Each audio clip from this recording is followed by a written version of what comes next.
Juste avant la pause, on évoquait son rapport aux artistes. On se demandait si elle regardait la télé, si elle allait au cinéma. En tout cas, est-ce qu'elle a été beaucoup incarnée, Charlotte, au cinéma, la reine d'Angleterre? Mais curieusement, non.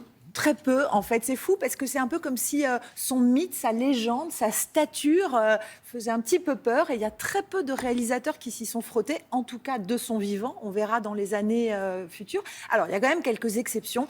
Et je voudrais commencer par un documentaire, The Queen in Australia, qui date de 1954 et qui a suivi, en fait, à l'époque, ce long voyage qu'elle avait fait avec le duc d'Édimbourg en Australie pendant 2 mois.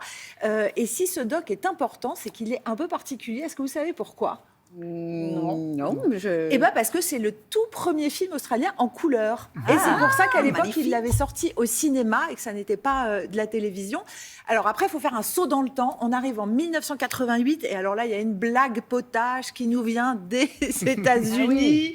Quand même, y a-t-il un flic pour sauver la reine ? Pardon, un petit peu d'humour, mais on sait qu'elle en avait.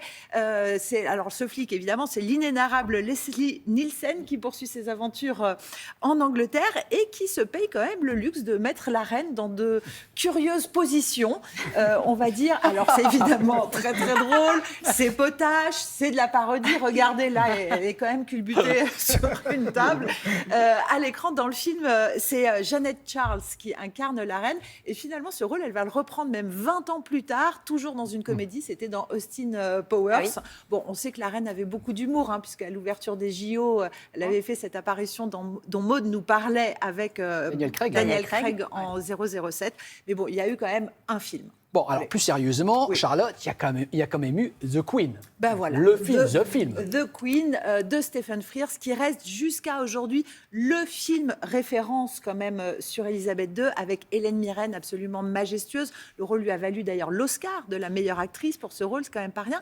Et le film se focalise sur un moment très important de sa vie, ce moment où ses rapports étaient un peu complexes et tendus avec Tony Blair, à l'époque Premier ministre. Juste après la mort de Diana, ils ont engagé un grand bras de fer, tous les deux, autour d'une question cruciale. Est-ce qu'il fallait organiser des funérailles privées, puisque la princesse du peuple ne faisait plus partie de la famille royale, ou nationale, puisque c'était évidemment une figure absolument légendaire. Vous vous souvenez, Louise, de ce moment quand même un peu tendu entre eux ? Alors, un peu tendu, même très, très tendu, oui, évidemment. Puis je me souviens surtout du silence de la reine qui a bouleversé la nation. On ne savait pas ce qu'elle pensait, on ne savait pas ce qu'elle allait, son ressenti. Et la presse s'est acharnée sur elle. C'était un moment terrible. Mais ça a été aussi une bascule, et on en parlait tout à l'heure, dans la prise de communication, à la fois la communication et l'attitude de la reine par la suite. Elle est re-rentrée dans nos cœurs après. Eh oui. On peut citer également plus récemment le documentaire de Roger Mitchell. Oui, alors là, franchement, on se dit, bon, un documentaire sur la reine à base d'images d'archives, on en a vu des dizaines et des dizaines, franchement. Mais celui-là, c'est un ovni, réalisé donc par Roger Mitchell, qui avait réalisé Coup de foudre à Notting Hill. Pour vous le dire rapidement, c'est un documentaire où il n'y a que des images d'archives, mais il n'y a pas de voix off, il n'y a pas d'interview de spécialistes, il n'y a aucune chronologie. C'est très, très musical et des archives très rares qui ont été fournies par Buckingham. C'était avec son accord. On la voit dans des moments privés, on la voit espiègle, malicieuse, insolente. C'est comme un objet pop avec beaucoup de musique dans le film. Le film n'est plus en salle, mais il est partout sur les plateformes en VOD. Et le DVD, je vous l'aurais bien offert, Louise, mais il ne sort que le 23 septembre.